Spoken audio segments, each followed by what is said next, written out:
नमस्कार, मैं डॉक्टर मुसर्रत जहां एक बार फिर से आपका केवी स्टूडियो में स्वागत है।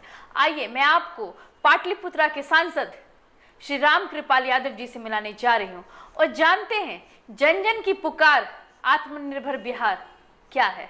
नमस्कार राम कृपाल जी, आपका बेगूसराय में बहुत बहुत स्वागत है। धन्यवाद। हमारा सबसे मेन चर्चा तो कल आपके पार्टी के द्वारा एक थीम सॉन्ग आया आत्मनिर्भर बिहार। जन जन की पुकार आत्मनिर्भर बिहार। जी, जन जन की पुकार आत्मनिर्भर बिहार। ये है ये कैसे संभव है? मतलब आत्मनिर्भर बिहार, क्या इससे पहले आत्मनिर्भर बिहार नहीं था? बात सही है कि जिस तरह से आत्मनिर्भरता होनी चाहिए थी वो नहीं हो सका। उसके कई कारण हैं। बिहार एक गरीब और पिछड़ा प्रदेश आज भी है। आज़ादी के बाद जब सरकारें बनी कांग्रेस के कार्यकाल में, उस समय से ही आज तक नेग्लेक्टेड रहा है बिहार। इंफ्रास्ट्रक्चर के मामले में, बेरोजगारी के मामले में और कई चीज़, बिजली के मामले में, रोड पुल पुलिया के इंफ्रास्ट्रक्चर में सब आ जाता है। Everything. और हमारे यहाँ बिहार में जो है एजुकेशन के मामले में, health yes absolutely. Bihar joint Bihar था, झारखंड और बिहार था। खनिज संपदा भी बहुत था। कहा जाता था कि बिहार सोने की चिड़िया है जी। और बिहारी गरीबी से गुजर रहे थे। उसका मूल कारण यह थे कि केंद्र शासित जो राज था पहले का जी, उसने बिहार के साथ न्याय नहीं किया। नेग्लेंसी, बिल्कुल, इसमें कहीं दो मत नहीं है। और इसके हक हमारे यहाँ आज भी 80% लोग खेत खलिहान पर निर्भर करने वाले किसान लोग, मजदूर लोग, फिर भी भूखे हैं। भूखे हैं। यहाँ जब आपका ध्यान नहीं जाएगा, और राज्य चूँकि गरीब था, अपने रिसोर्सेज का मोबिलाइजेशन नहीं कर सकता था, इसलिए उसको डिपेंड करना पड़ता था केंद्र पर। और केंद्र जो नज़रिया देखा, और यूँ कहिए कि पूर्ववर्ती इलाके जो थे वही नेग्लेक्टेड थे। हाँ, पूरा north Bihar, north India, north India, Assam, Guwahati. हाँ, बिहार का इलाका तो उसी में एक है। इसलिए माननीय प्रधानमंत्री जी ने विशेष तौर पर फोकस देने का काम किया। आपने देखा होगा 2014 से लेकर 2019 तक स्पेशल पैकेज वगैरह वगैरह और कई इंफ्रास्ट्रक्चर बढ़ाने का काम किया। तो मैं ये कहता हूँ कि साफ तौर पर अगर बिहारी अगर प्लान कर रहा है, बिहार में रोजी रोजगार के अवसर नहीं मिले, तो यह सारा का सारा दोष केंद्र शासित जो राज्य था और उस समय जो राज्य की सरकारें थीं लंबे काल तक, उन सब लोग उसके लिए दोषी हैं। मगर हमारी पार्टी, हमारी सरकार, हमारे प्रधानमंत्री जी, खास यशस्वी प्रधानमंत्री नरेंद्र मोदी जी, जो गरीब घर के बेटा, उनकी सोच, उनका डेडिकेशन, ये बट नहीं जानते हैं। वो अगर करना है तो करना है। और इसीलिए मैं कहता हूँ कि 2014 से लेकर 2020 आज के काल तक देखिएगा, ढेर सारे काम बिहार में हुए हैं। इंफ्रास्ट्रक्चर के मामले में, रोड सड़क के मामले में, रेलवे के मामले में, पुल पुलिया के मामले में। ये तो पूरा बाढ़ प्रॉन इलाका है। और दुर्भाग्य ये रहा है कि बिहार का ये इलाका जहाँ हम बैठे हुए हैं, बाढ़ से हर साल प्रभावित होता है। उसके कारण है कि नेपाल से पानी आ जाता है जी। और यहाँ नदियों का जाल बिछा हुआ है और हर साल करोड़ों करोड़ रुपए की जान माल की क्षति होती है। इसलिए पनपता नहीं है। इसलिए मैं समझता हूँ कि निश्चित तौर पर प्रधानमंत्री जी ने पहल किया है।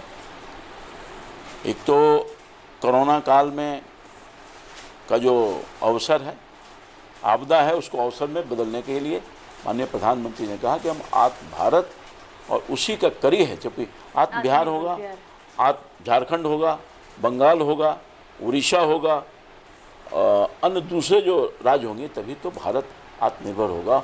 और उसी सोच के तहत हमारी पार्टी ने और हमारी सरकार ने कमिटमेंट, खासतौर पर आपने कल देखा, जन जन की पुकार आत्मनिर्भर बिहार, उसी थीम को लेकर के। और इसमें क्षमता है। बिहार के लोग जब देश को बना सकते हैं, आप चले जाइए किसी इलाके में, हिंदुस्तान का कोई कोना नहीं है जहाँ बिहारी नहीं हो, और मेधा रखने वाला है। डॉक्टर्स है, प्रोफेसर है, इंजीनियर है, मेहनत कश इंसान लोग है। जो देश की जो चमक है विभिन्न शहरों का, उसमें बिहार के खून लगे हुए हैं, बिहारियों का खून लगा हुआ है। मगर ये सब कुछ हमारे यहाँ मेहनती लोग हैं। अगर रोजगार मिला होता, अगर इंफ्रास्ट्रक्चर होता, बिजली था, बिजली तो था ही नहीं यहाँ। और प्रधानमंत्री जी की सोच ने न सिर्फ बिहार को घर घर बिजली देने का काम किया, बल्कि हिंदुस्तान का कोई ऐसा घर नहीं है जहाँ बिजली से आबाद नहीं है। अब एक काम और किया प्रधानमंत्री जी ने, देखिए कितनी सोच के बाद। बिहार में गरीबों की संख्या ज़्यादा है। बिहार में गरीबों के लिए जो काम हुए हैं वो आपके सामने है, और हिंदुस्तान के गरीबों के लिए काम हुए। और प्रधानमंत्री आवास योजना है, प्रधानमंत्री ग्रामीण सड़क योजना है, जनधन योजना है। 34 से 35 करोड़ लोगों को बैंक से जोड़ने का काम किया। आज तक हिंदुस्तान की आज़ादी कहाँ सोच था? आज़ादी के बाद इतने लोग नहीं जुड़े हुए थे, उसका लाभ मिल रहा होगा। डायरेक्ट उनको पैसा बैंक अकाउंट में जा रहा है, जो सरकार के योजना के माध्यम से उनको लाभ मिलने वाला है। और मैं समझता हूँ कि निश्चित तौर पर बिहार में हुकूमत और क्षमता है हर चीज़ में, मगर सिर्फ इसको अवसर देने का पहल करना चाहिए और नीयत साफ होनी चाहिए। हमारे पास हमारा विजन ठीक है, हम कार्यक्रम बनाए हैं, हम नीति बनाए हैं, हमारा नेतृत्व स्ट्रांग है, चाहे वो राज्य का नेतृत्व हो या केंद्र का नेतृत्व हो। और इसीलिए प्रधानमंत्री जी ने आज भी गिफ्ट दे रहे हैं पेट्रोलियम में, आज भी करें, और लगातार पैकेज के आधार पर। अब देखिए, अभी देखिए आप जिस सड़क पर आप आ रही हैं कि हाल क्या थी, अब देखिए 4 लेन 6 लेन जाल बिछ गया है। राज्य सरकार ने भी पर्याप्त मात्रा में सड़कों को बनाने का काम किया। पहले तो आदमी आज से 15 साल के तुलनात्मक अगर अध्ययन कर लीजिएगा और बिहार की जनता अध्ययन कर ली तो बहुत फर्क आया है। हमारा बजट के आकार बढ़ने का काम किया हर डिपार्टमेंट में। केंद्र सरकार ने पैसा दिया वो तो अलग है, राज्य सरकार अपनी रिसोर्सेज को भी मोबिलाइज किया है। सोच होगा तब ना, कमिटमेंट होगा तब ना। 2020 में जो विधानसभा का इलेक्शन होने वाला है, तो ये आत्मनिर्भर बिहार बनेगा। आपने सब कुछ बताया कि हो रहा है, मगर स्पेशल पैकेज और बिहारियों के लिए, क्योंकि हमने देखा कि कोरोना काल में सबसे ज़्यादा क्षति बिहार के मजदूरों का हुआ है, क्योंकि यहाँ पे उद्योग नहीं है। और आत्मनिर्भरता की बात आती है कि मन की बात में प्रधानमंत्री जी ने हमारे बेगूसराय के 2 एक किसान हैं और एक पशुपालन करते हैं, उनका नाम लिया। तो सारे लोग किसान नहीं है, सारे लोग पशुपालन नहीं है, उद्योग चाहिए। इसके बारे में आप कुछ बताइए। अभी आज ही फ्रंट पेज पर छपी है खबर कि बिहार की सरकार ने उद्योगपतियों के लिए एक बड़ा उपहार देने का काम किया है। अब बियाडा की जो जमीन है, छपी है खबर पूरे प्रमुखता के साथ, ये देखिए खबर है, औद्योगिक क्षेत्रों में स्टार्टअप को भी मिलेगा जमीन। ये देखिए विजन है भारत सरकार, न सिर्फ हिंदुस्तान का। ये देखिए बियाडा की जमीन, जो छोटे छोटे व्यवसाय करने वाले लोग हैं या और भी स्टार्टअप में जो चीज़ आता है उसके लिए ज़मीन उपलब्ध करा रही है। तो लगेगा यहाँ भारत की सरकार ने पॉलिसी बनाई है, न सिर्फ सिर्फ बिहार के लिए बल्कि देश के लिए। उसको आर्थिक तौर पर सहयोग करने का बैंक से ऋण दिया जाएगा, उनकी ट्रेनिंग दी जाएगी। बिहार में तो बहुत कुछ है भाई। आपने देखा होगा प्रधानमंत्री जी ने कहा आत्मनिर्भर बिहार बनाने के लिए हमारा जो उत्पादित यहाँ सामग्री है, चाहे जर्दालू आम है, मधुबनी पेंटिंग है, मखाना है, पूरे हिंदुस्तान नहीं पूरे दुनिया में 90% मिथिला का 90% जो मखाना है उसका जो उपयोग होता है वो बिहार की धरती से तो निकला हुआ है भाई। इतनी यहाँ बड़ा स्कोप है। केवल विजन चाहिए, नेतृत्व चाहिए। तो विजन नेतृत्व तो पहले वाली सरकार का था ही नहीं, इसलिए बिहार में सब कुछ रहते हुए बिहारी कंगाल हो गया।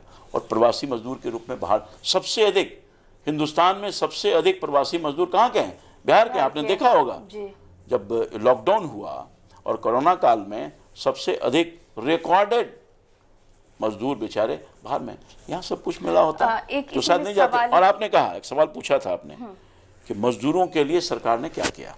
मजदूरों के लिए मनरेगा में 1 लाख करोड़ रुपये का बजट का प्रावधान किया है। अभी हाल में 40,000 करोड़ अधिक से अधिक लोग रोजगार ले सकें। जो ट्रेंड लोग थे बाहर में, कई ट्रेंड लोग थे जिनको हुनर था, उनके लिए भी राज्य की सरकार ने पॉलिसी बनाने का काम किया है ताकि वो बाहर नहीं जा सकें।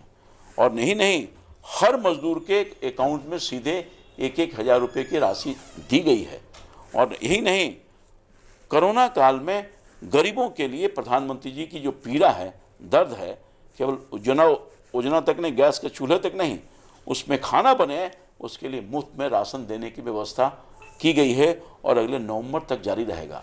5 किलो प्रति व्यक्ति के हिसाब से। कब तक चलेंगे? नहीं, अनुदान नहीं, आवश्यकता है। आवश्यकता, मगर हमें पैर पर हम खड़े हो जाएंगे, हम भीख नहीं लेंगे, हम अनुदान नहीं लेंगे और हमारा हक बनता है, किसी कृपा नहीं है। बिहार में रहने वाले 12 करोड़ से अधिक की जनसंख्या है। हम अगर पिछड़ा हैं तो केंद्र की सरकार हमें पिछड़ापन के आधार पर, हमारी गरीबी बेरोजगारी के आधार पर हमें मदद करने का काम कर रही है। और मैं समझता हूं कि निश्चित तौर पर जिस दिन आत्मनिर्भर बिहार हो जाएगा तो बिहारियों को इतनी कैपेसिटी है कि वो दूसरे राज्यों को भी खिलाने का काम करेगा। आज भी हम खिला रहे हैं, उत्पादन है, कृषि में हमारा काफ़ी उत्पादन होता है, उपजाऊ जमीन है, सबसे अधिक मार हो जाता है। और ख़ासतौर पर नेपाल से वार्ता चल रही है, पुनः राज्य की सरकार ने पहल किया है। माननीय सिंचाई मंत्री जी अभी हाल में ही अनुरोध करने के लिए विदेश मंत्री से मिलकर आए हैं। और मैं समझता हूं कि जिस दिन डैम बन गया तो बिहार में बिजली का भी उत्पादन होगा और बिहार में जो अरबों खरबों रुपया का क्षति होता है उससे भी मुक्ति मिल जाएगा। और मैं समझता हूं कि जिस दिन ये काम हो गया तो किसान को बाहर जाने की जरूरत नहीं है। सरकार प्रयास कर रही है इसके लिए। इसी पे एक सवाल है कि बहुत सारे कारखाने बंद है बिहार में, उसको रीस्टार्ट कैसे किया जाएगा?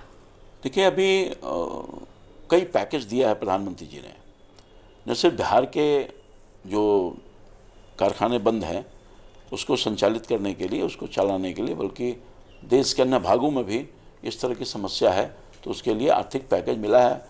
माननीय वित्त मंत्री ने, आपने देखा होगा इस पूरे पीरियड में, ये जो कोरोना काल का जो पीरियड है, जहां इस पीरियड से निकालने के लिए, रोजी रोजगार के लिए, अन्य चीज़ों के लिए भारत की सरकार ने विभिन्न चरणों में ढेर सारे मदद करने का काम, आर्थिक तौर पे मदद करने का काम किया है। और मैं समझता हूं कि आने वाले दिन में हमारी सरकार, जो राज्य की सरकार है और केंद्र की सरकार है, उनकी नीति कार्यक्रमों के माध्यम से वो कल कारखाने भी चालू हो जाएंगे जो सालों से बंद पड़े हुए हैं। जब बात आती है, जैसे विधानसभा इलेक्शन होने वाला है और लोग अभी भी जाति और धर्म पे वोट देते हैं, मैं स्पेशली जैसे बोलना चाहूँगी कि राजद कॉपीराइट समझते हैं यादवों के वोट पे। क्या इस बार यादवों की वोट, उनका मूड कुछ चेंज हुआ है? देखिए, मैं उसी समाज का बेटा हूँ, इसीलिए मैं ये सवाल आपसे मैं पूछी हूँ, और एक साधारण परिवार का बेटा हूँ, सामाजिक कार्यकर्ता हूँ, राजनीतिक कार्यकर्ता हूँ। देखिए, मैंने लंबे काल तक राष्ट्रीय जनता दल में रहने का काम किया है और राष्ट्रीय जनता दल की बुनियाद जब डाली जा रही थी तो मैं उसका एक सदस्य था। राष्ट्रीय जनता दल का निर्माण एक उसूल और सिद्धांत के साथ हुआ था और बाद के दिनों में राष्ट्रीय जनता दल अपने रास्ते से भटक गई, माफ कीजिएगा। वो राष्ट्रीय जनता दल जो गरीबों की बात करता था, वो राष्ट्रीय जनता दल सामाजिक न्याय की बात करता था, और वो परिवार की बात करता है, लोगों की बात नहीं सोचता, परिवार का कल्याण हो जाए, अपना कल्याण हो जाए। और राजनीति और सरकार जो है लोगों के कल्याण के लिए होती है, अपने परिवार के कल्याण। जो समाजवाद का नारा दे रहा था वो परिवारवाद में चला गया। अब उसके प्रति लोगों का मोह भंग हुआ है और ख़ासतौर पर हमारे समुदाय के लोगों का। मैं आज 7वां दिन हूँ और ख़ासतौर पर अपने समाज के बीच में, कल भी मैं करीब 12 बजे रात तक, अब यादव समाज के बीच में अगर मैं जा रहा हूँ और वहाँ बड़ी संख्या में लोग मेरे स्वागत के लिए रात के 12 बजे तक अगर वो इकट्ठे हो रहे हैं, मेरी बात को सुनने का काम कर रहे हैं, और यही नहीं, मैं 7वां दिन घूम रहा हूँ, कई गाँव का भ्रमण, कई पंचायतों का भ्रमण किया है, मगर कहीं भी कोई सवाल खड़ा करने का काम नहीं किया, तो मोह भंग हुआ है और मोह भंग होगा। बहुत दिन, अब पढ़े लिखे लोग हैं, नौजवान हैं, एजुकेशन है, विकास पे वोट देंगे, विकास से वोट दें। और 15 साल का कार्यकाल जो है उसको देखा है, जो राष्ट्रीय जनता दल का कार्यकाल था, उसके नेतृत्व था, उससे तुलनात्मक अध्ययन कर रहा है लोग, तो देख रहा है पहले बिजली नहीं था, पानी नहीं था, पुल पुलिया नहीं था, रोजी। अब मैं बताता हूँ नौजवानों के रोजगार के बारे में, सरकार का ही आंकड़ा मैं बता रहा हूँ, उनके 1990 से लेकर 2005 तक का कार्यकाल राष्ट्रीय जनता दल का रहा। अभी बेरोजगारी की बात प्रतिपक्ष के नेता कर रहे हैं, राष्ट्रीय जनता दल का नेता, कोई मुद्दा पूरे नहीं कर रहे। मैं पूछना चाहता हूं, आप ये बता दीजिए कि क्या यह सही नहीं है कि आपके 15 साल के कार्यकाल में मात्र 94,000, 90 से 94,000 सरकारी नौकरी दी गई, और अभी वर्तमान सरकार के नेतृत्व में 2005 से लेकर 2020 तक 6 लाख सरकारी नौकरी दी गई है। ये अंतर नहीं दिख रहा है क्या लोगों को? भारत सरकार की नौकरी अलग है, राज्य सरकार के सोर्सेस से मैं बता रहा हूँ। ये नौकरी शब्द का मैं इस्तेमाल कर रहा हूँ, सरकारी नौकरी। रोजी रोजगार की बात छोड़िए, मनरेगा से अगर रोजगार मिल रहा है तो वो अलग है, उद्योग लगाए जा रहे हैं तो वो अलग है, और भी दूसरे काम में लोग लगे हुए हैं सो अलग है। सरकारी नौकरी, तो ये फर्क एहसास हो रहा है।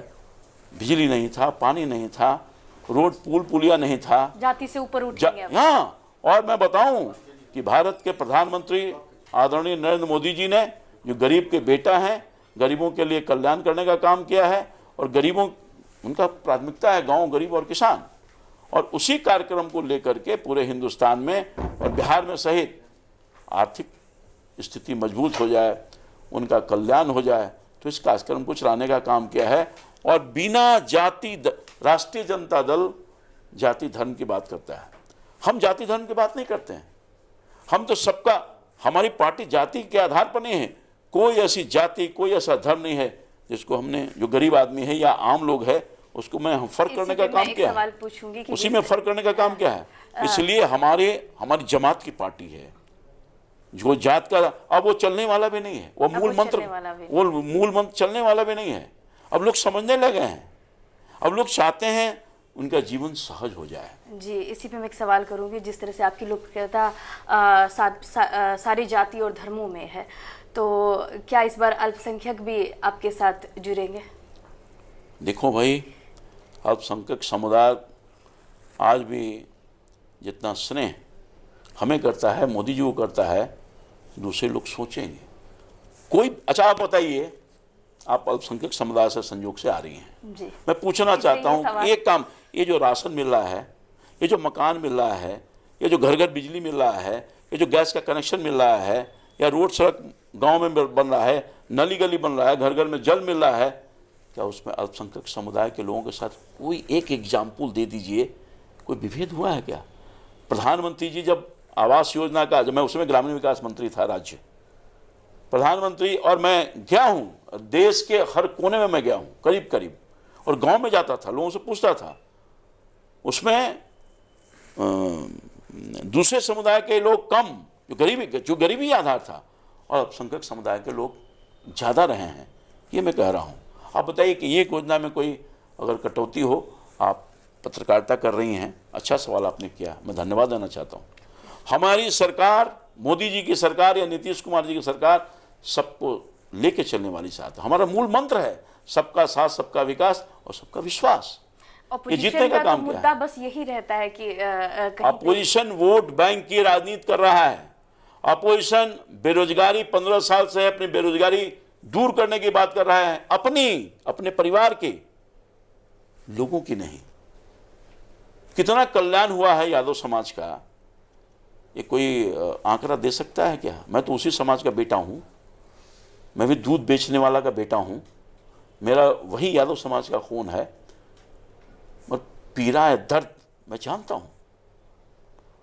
केवल ठगाया है और कुछ नहीं हुआ है। मैं साफ बोलना चाहता हूं, दिल से मैं बोल रहा हूं, ठगने वाले लोग अब नहीं ठगाएगा बिहार की जनता। उसे काम चाहिए, उसे विकास चाहिए, उसे रोजी चाहिए, उसकी ज़िंदगी में जो परेशानी है उसे निजात चाहिए, और एक ही दे सकता है सरकार। मोदी जी के नेतृत्व वाली सरकार देश में दे रही है, बिहार में दे रही है, और नीतीश कुमार की एनडीए की सरकार प्रदेश में दे रही है अल्पसंख्यक समुदाय के लिए। और जो बेटियों को जो मैट्रिक की परीक्षा पास कर रही है, 10,000 और बीए पास करी है तो 25,000। आप खुद बोल रही हैं।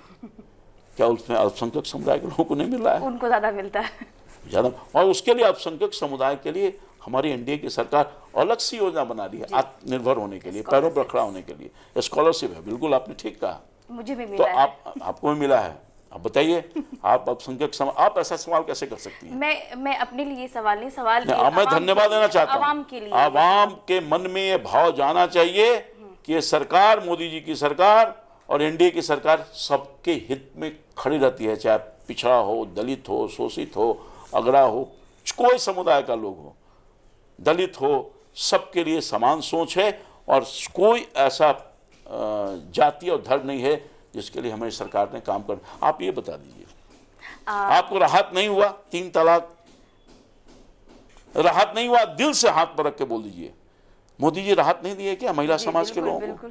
लोकतंत्र इसका भी बराबरी का हक है। बराबरी का हक है, बराबरी का हक था। आप बैठे बैठे हैं, आप तो शादीशुदा हैं जी, 3 मिनट में, 1 मिनट में, 1 सेकंड में खत्म हो गया आपका, रिश्ते खत्म हो गए। इस पीड़ा को कौन जाना? और भी सरकारें थी, मगर वो जज्बा नहीं था, वो हिम्मत नहीं था, वो डेडिकेशन नहीं था, वो प्रतिबद्धता नहीं था। केवल वोट बैंक की राजनीति करके कांग्रेस पार्टी, उनके चट्टे बट्टे जैसे लोग हैं, सहयोगी लोग, केवल लोगों को, मुसलमानों को धोखा देने का काम किया।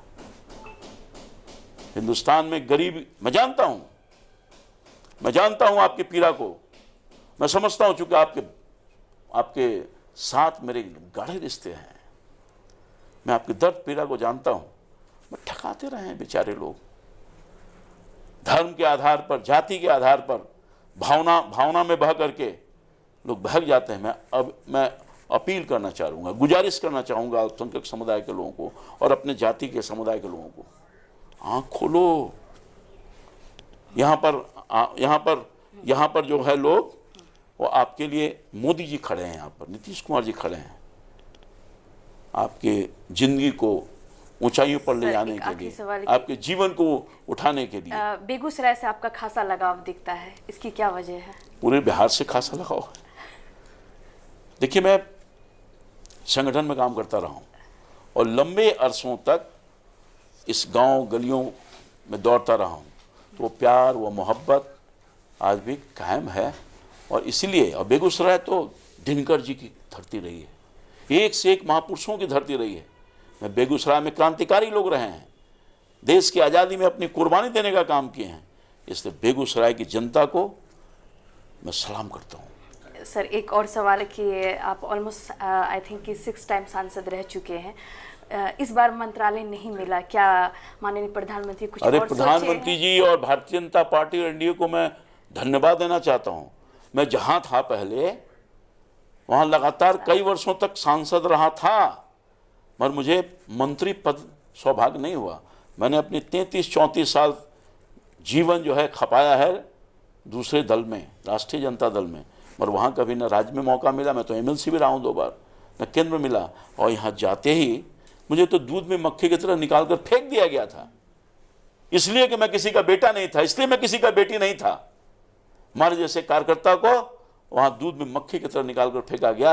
मैं धन्यवाद देना चाहता हूँ एनडीए और भारतीय जनता पार्टी का, जिन्हें मुझे उठाया, सहारा दिया, सांसद तो बनने का अवसर दिया। उसके अलावा तुरंत 6 महीने के अंदर केंद्र में महत्वपूर्ण पोर्टफोलियो ग्रामीण विकास मंत्रालय देने का काम किया। इसलिए मोदी जी की कृपा है, एनडीए की कृपा है, भाजपा की कृपा है, तो मंत्री तो मैं बन गया। और इससे बड़ा क्या, मैं फिर सांसद बना हूं, ये कम कृपा है क्या? इसलिए रामकृपाल यादव मंत्री पद का लालची नहीं है।